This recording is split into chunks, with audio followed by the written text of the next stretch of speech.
So this is what the camera setup looks like. It's attached to my craft bar, that's what I call it. And I'm able to stand behind the bar and then take flat lay photos or record videos for YouTube or Instagram. That's why I have my book here right now with my backdrop laid right on top.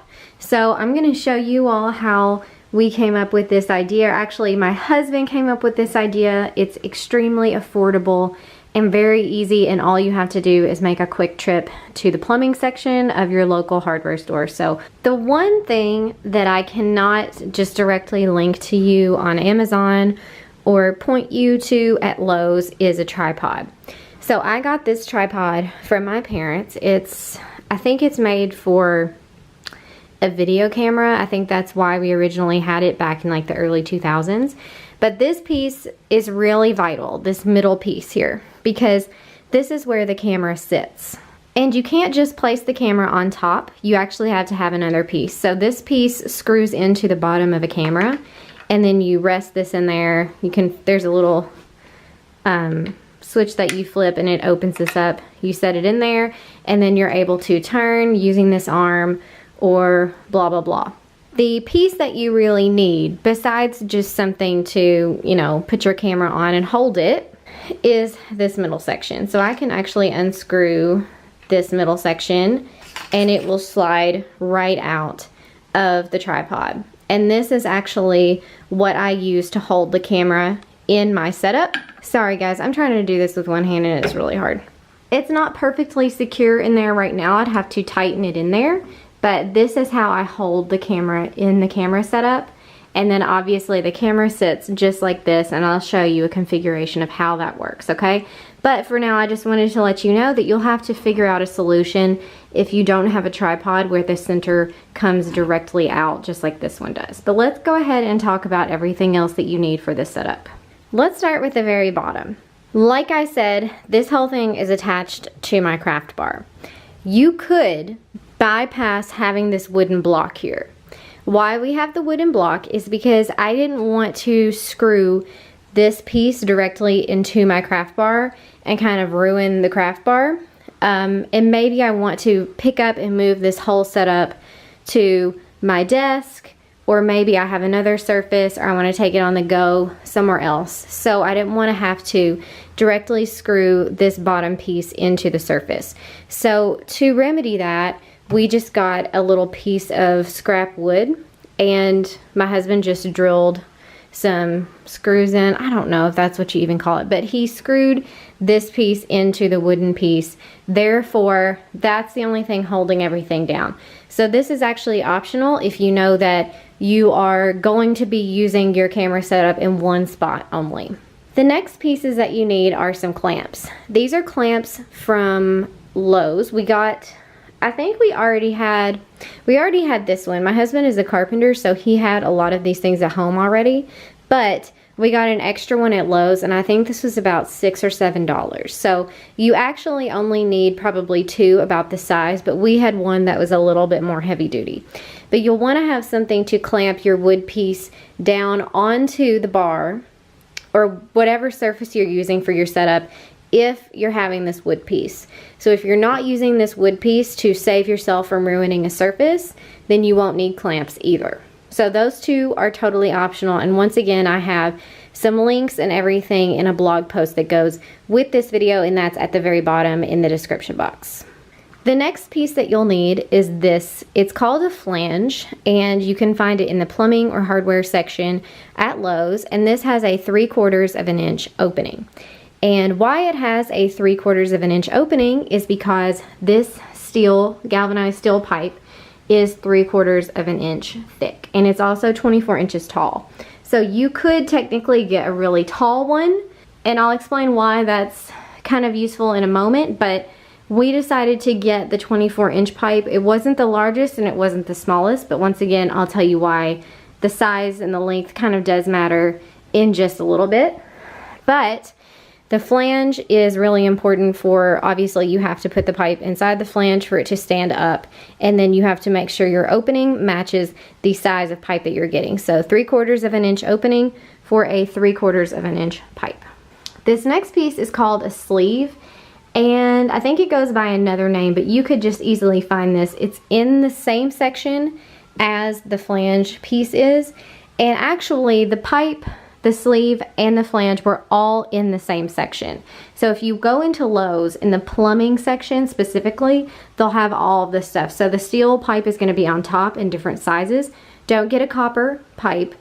Even though they're pretty, they're not as sturdy as the galvanized steel, and your camera is more important than having a pretty camera setup for sure. So don't do that, because I tried really hard to get the copper pipe because it was so pretty. But all of these pieces are in the same section, so you won't have to run around looking for a lot of different things. So you need a sleeve, and we got this sleeve because it slides on top of the pipe, and then I can put my camera piece through here. So when I put the camera piece through here, I also have to have what's called an Allen key, and this is an Allen key out of a kit, just a little set of them, 7-piece set that we got, I think, from Target. I'm not sure, but once again, my husband already had this. We have a bunch of Allen keys at home. So this is one that goes with the size. So if you have a set, you might just have to play around with what size goes with what. But once you get your sleeve on top, to tighten whatever is going inside. So let me see if I can do this one-handed. This might be difficult. I don't have much faith that I'm gonna be able to do this well, but in order for this to be upright and secure, we want to screw that little tightening screw down into the camera piece so that this absolutely stays upright and secure and it's not going anywhere. And how you do that is you use the Allen key to fit it inside, and then you crank it to tighten it. So then you take it out, turn it back, and you crank it to tighten it. If you have anybody in your life that's ever put any piece of furniture or anything that they've purchased from like IKEA or something together, then you probably have an Allen key, or you know someone that knows like how to use it. I'm just assuming that you don't know anything, because I'm assuming that you're like me and I don't know anything. But if you tighten this enough, this is gonna stay upright and totally secure, and then your camera will not go anywhere. But what's really neat about this sleeve is that you can move it up and down. This piece right here allows us to move this whole piece up and down. So if I were to loosen that little screw that's in there, then I could actually move this sleeve down, and then I can get a closer camera angle to the desk, and then vice versa. If I wanted to move it up, I could get a taller angle. So if you know that you're gonna wanna have a really tall camera angle, then you might wanna get a taller pipe than 24 inches. So that's just kind of why that's handy. Other than that, this is really all that you need. I'm gonna switch over to my iPhone, and I'm gonna turn my camera on and put it in the camera holder so that you can see how all of this works together. Okay, switched over to my iPhone. I now have this camera piece screwed into the bottom of the camera, so it's ready to be put into the camera setup. So it's officially in the camera setup. And as you can see, the camera is pointing directly down onto my desk, just like this. Then I just flip this back, lift the screen, which this is also another important thing about my camera, is that I have the capability to flip the screen up, and then I can just position whatever I have underneath for filming. And I could move my whole desk closer to the window if I wanted more light, or I could use some white poster boards to reflect light coming in from this side.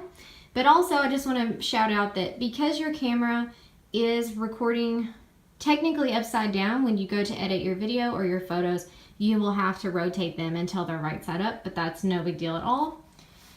And it just makes everything super easy. I can press record, and then I can see what I'm doing, make sure my hands are in the frame, make sure everything looks great, or I can just press the shutter button and take a photo, and it's perfectly in focus, and I can take really great flat lay photos that way. It's definitely not the prettiest thing I've ever seen, but it was really affordable and easy to put together, and it makes me feel so much less stress about the recording process or taking flat lay photos. So I'm sure there's a way that you can make this pretty. I'm sure there's a lot of great camera setup options out there on Amazon or at Best Buy or another, camera store like B&H video or something like that. But for me, this cost, I don't know, less than $30 altogether. So to me, this works great and I'm really happy with it. So once again, make sure to check out the blog post that goes with this for a full list of links and all of the pieces that I used to put this together. And also thanks to my husband for doing this for me. We tried to record this video last week with him and the video files just did not work. So anyway, thanks guys. I'll see you later. Bye.